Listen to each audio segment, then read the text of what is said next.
অন্যান্য সমস্ত প্রাণীর মধ্যে আমাদেরকে একটু আলাদা করে আল্লাহ তাআলা পরিচয় দিয়েছেন, ইন্নী জাইলুন ফিল আরদি খলিফা। প্রতিনিধিত্ব করার সবচেয়ে বড় যোগ্যতা হিসেবে তিনি আমাদের কাছে কোরআন নাজিল করে সর্বপ্রথম আয়াত দিয়েছেন, ইকরা, নামাজ পড়ো। ইকরা মানে কি নামাজ পড়ো? জিহাদ করো, রোজা রাখো, কি করো? তোমাদের এই আন্দোলনের সর্বপ্রথম স্লোগান কি ছিল? কি ছিল? আবার বলো। মেধা না কোটা? তোমরা তো সবাই কোটার পক্ষে। এই যে আন্দোলন করেছো, আমার তো মনে হয় যে এটা আন্দোলন করা না, এটা ইবাদত, আল্লাহর নির্দেশ ছিল এটা।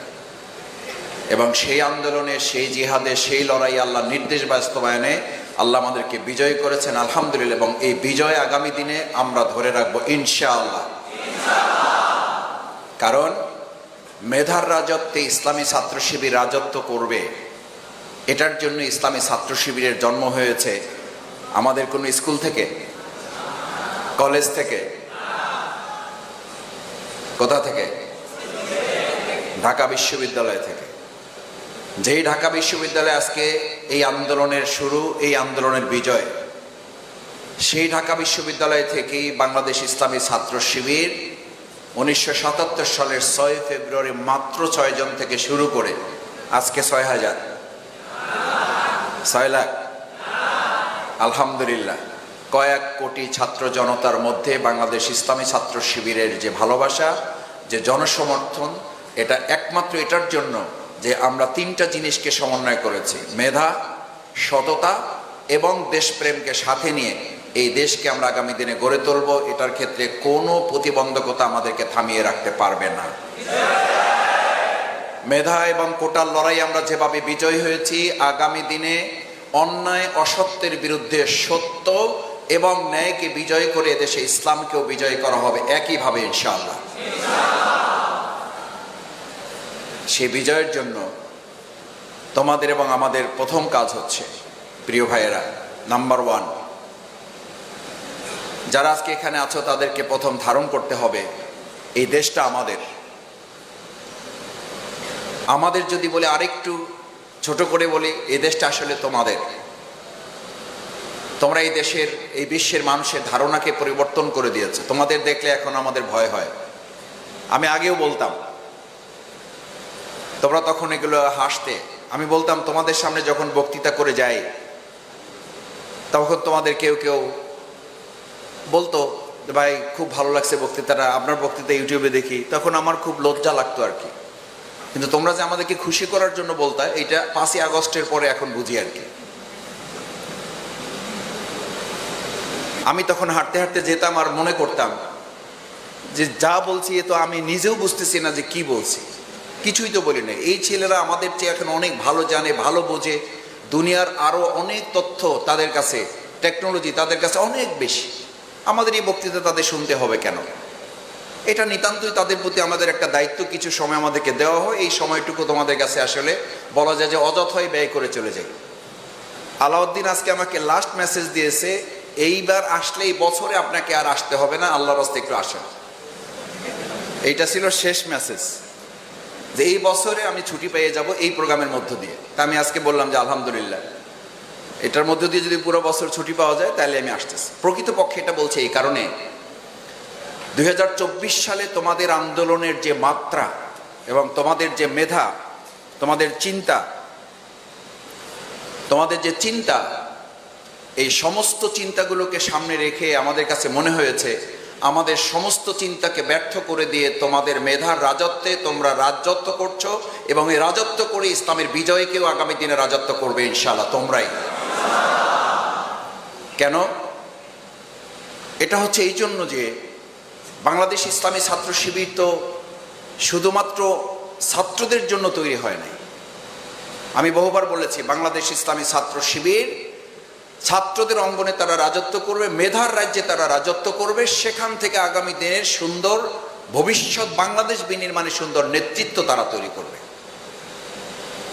সেই নেতৃত্ব তৈরি করার জন্যই তো আল্লাহ তাআলার নির্দেশ হচ্ছে এটা, যে তোমরা এ করো, তোমরা পড়ো, জানো, বোঝো। আগে নিজেদেরকে প্রস্তুত করো। তোমাদের আরেকটা স্লোগান ছিল, লাল কালি দিয়ে তোমরা রাস্তা যখন আটকিয়ে দিয়েছিলে সৌজন্যতার সাথে, ভদ্রতার সাথে। আমি যখন এই বিজয়ের পরেও এলাকায় গিয়েছি, এলাকায় যেতে আমাকে 21 জায়গায় তোমরা থামিয়ে দিয়েছো আমার গাড়ি চেক করার জন্য। আলহামদুলিল্লাহ যত জায়গায় থামিয়েছি, প্রথমে ড্রাইভারকে খুব ধমকাধমকি, এই ঠিকঠাক আছে কিনা গাড়ি, কেউ বলছে পিছনের খোলেন, ডালা খোলেন, চেক করেন ব্যাগ আছে কিনা। তা আমি সাধারণত গ্লাস খুলে কাউকে সালাম দিয়ে থামিয়ে দিতাম না। তো যখন দেখতাম যে একটু সময় নিচ্ছে, তাড়াহুড়ো ছিল, আমি গ্লাস খুলে আসসালামু আলাইকুম ভাইয়া, ভালো আছো, তোমার নাম কি? এই তো মাসুদ ভাই, নামের একটা ছবি না তুলে ছাড়বো না। আমি তখন একজনকে বললাম, এটা তো বৈষম্য, তোমরা বৈষম্যের বিরুদ্ধে আন্দোলন করতেছো, মাসুদ ভাইয়ের দিকে ছবি না তুলে ছাড়বা না, আর এতক্ষণ তো ব্যাগ ট্যাগ সুদ্ধা আমার পায়ের নিচের পর্যন্ত চেক করতেছে। তো বললো যে ভাইয়া, এটা তো আপনারাই আমাদেরকে বলছেন, আমরা সবাই মিলে এটা করতেছি, কিন্তু আপনাদের গাড়িতে এইভাবে চেক করতে হবে এটা মনে করি না, তারপরও আমাদের দায়িত্ব আমরা পালন করছি, আমরা ছবি তুলতে থাকি, ফাঁকে এরা চেকও করতে থাকুক, যাতে বৈষম্য না হয়। আলহামদুলিল্লাহ, সত্যি তোমাদের প্রতি কৃতজ্ঞ। এবং ওখানকার ওই ছেলেরা কেউ ছাত্র শিবির করে এটা বলে নেই, একজনও বলে নেই। বলেছে ভাইয়া আপনাকে চিনি, আপনাদেরকে চিনি, আপনাদেরকে ভালো জানি, আপনাদেরকে ভালোবাসি, আপনারা মিলেই আমরা দেশটাকে করব। এই যে একটা সেতু বন্ধন তৈরি হয়েছে, আমাদের এই সেতু বন্ধনকে শুধুমাত্র পাশ্চাত্য এবং প্রাচ্য অথবা আধিপত্যবাদী কোনো রাষ্ট্র না, গোটা পৃথিবী মিলে আমাদের এই সেতুকে কেউ দুর্বল করতে পারবে না। 2024 সালের 5ই আগস্ট সবচেয়ে বড় সফলতা হচ্ছে তোমরা তোমাদের আন্দোলনের মাধ্যমে এই জাতিকে একটা ঐক্যবদ্ধ জাতিতে পরিণত করতে পেরেছো। বিগত দিনে অন্যায়ের প্রতিযোগিতা হতো, আর এখন ন্যায়ের প্রতিযোগিতা শুরু হয়েছে। বিগত দিনে ত্রাণ পাওয়ার প্রতিযোগিতা হতো, আর এখন ত্রাণ দেওয়ার প্রতিযোগিতা শুরু করেছো তোমরা। বিগত দিনে অন্যায়, অত্যাচার এবং কোটার প্রতিযোগিতা হতো, এখন ন্যায়ের যোগ্যতার ভিত্তিতে বাংলাদেশ পরিচালনার প্রতিযোগিতা শুরু হয়েছে। আগে চাঁদাবাজি করলে, টেন্ডারবাজি করলে, সন্ত্রাস করলে তার র্যাঙ্ক বেড়ে যেত, আর এখন মেধার রাজ্যে রাজত্ব না করলে তার উপশাখারও পোস্ট থাকবে না। বাংলাদেশ ইসলামী ছাত্র শিবির ছাত্র সমাজের এই আন্দোলনকে ধারণ করে আমরা আমাদের প্রিয় মাতৃভূমি বাংলাদেশের সুন্দর একটা স্লোগান, ওই যে প্রসঙ্গ বলছিলাম, রাস্তা আটকিয়ে লাল কালি দিয়ে তোমরা রেখে দিয়েছিলে, রাষ্ট্র সংস্কারের কাজ চলছে, লিখছিলা? রাষ্ট্র সংস্কারের কাজ চলছে, তোমরা একটা বলো না এই কাজ শেষ হয়ে গেছে। তোমরা বলছি ইটস এ কন্টিনিউয়াস প্রসেস। আমাদের এই রাষ্ট্র সংস্কারের কাজ চলমান। আমাদের আমিরে জামাত ডাক্তার শফিকুর রহমান উনি একটা বক্তব্য দিয়েছেন, এই বক্তব্য কেউ কেউ ভিন্নভাবে এখন প্রচার করার চেষ্টা করছেন, অসৎ উদ্দেশ্যে সুবিধা ভোগ করার জন্য, এবং এই সরকারকে দুর্বল করে দিয়ে আর একটা অন্যায় প্রতিষ্ঠিত করার জন্য তা করা হচ্ছে। আমিরে জামাত স্পষ্ট করে বলেছেন, 15.5 বছরে এই বাংলাদেশকে ভেঙে চুরে খান খান করে দেওয়া হয়েছে। সেই বাংলাদেশকে পুনর্নির্মাণ না করে তড়িঘড়ি করে আরেকটা নির্বাচন দিলে মূলত ওই সুবিধাভোগী, ওই অন্যায় ফ্যাসিস্টে আবার হয়তো মাঝখানে একটা সুযোগ তারা গ্রহণ করবে। আমাদের একতার অর্থ যদি কেউ মনে করেন বাংলাদেশ ইসলামী ছাত্র শিবির, বাংলাদেশ জামাত ইসলামী জনগণের ভোট, গণতান্ত্রিক অধিকার এবং দেশের মানুষের ভালোবাসা এটাকে ধারণ করতে সক্ষম নয়, তাহলে তারা বোকার স্বর্গে বাস করছেন।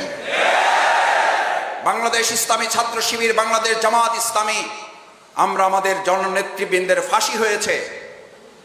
আজকে এই পুরো আন্দোলনে যেমন শহীদ হয়েছে মাওলানা দেলোয়ার হোসেন সাইদি রাহিমাহুল্লাহ শহীদ, তার শুধু ফাঁসির ঘোষণার দিনে এদেশের ছাত্র সমাজ প্রায় 2.5 শতাধিক ছাত্ররা শহীদ হয়ে প্রমাণ করেছে দেশের ছাত্র সমাজ এবং জনতা এই দেশের ইসলামপন্থী দেশপ্রেমিক সাথে কত অঙ্গাঙ্গিভাবে তারা জড়িত রয়েছে। গোটা পৃথিবীর ইতিহাসে চ্যালেঞ্জ করে বলে রাখছি, কান খুলে শুনে রাখুন, তারা এমন একজন নেতার নাম বলুন, ফাঁসি কার্যকর নয়, শুধু ফাঁসির ঘোষণা দিলে 2.5 শতাধিক ছাত্র জীবন দিতে পারে, এরকম একজন ভালোবাসার মানুষের নাম পারলে আপনারা বলুন। আমাদেরকে ভালোবাসার ভয় দেখাবেন না, আমাদেরকে জনসমর্থনের ভয় দেখাবেন না।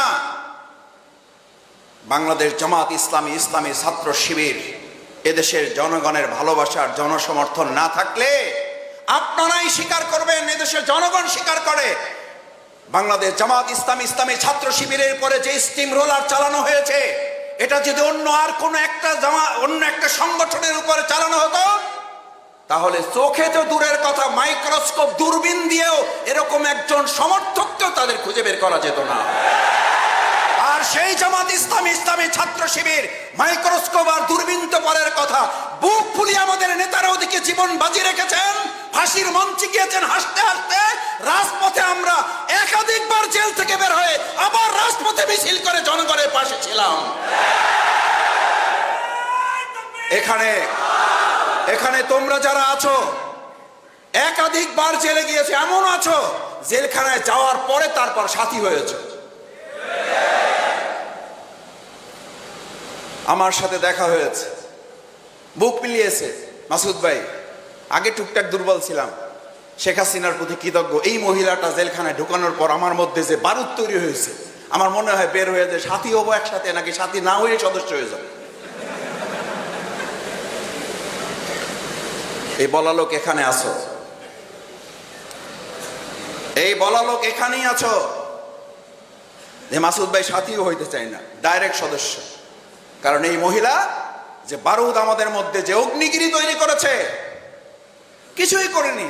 আমি মেসে আছি, কোরআন পড়তেছি, হাদিস পড়তেছি, পড়াশোনা করছি, আমাকে এসে বলছে তুমি জামাত শিবির না, তুমি জঙ্গি, তোমার দাঁড়িয়ে আছে।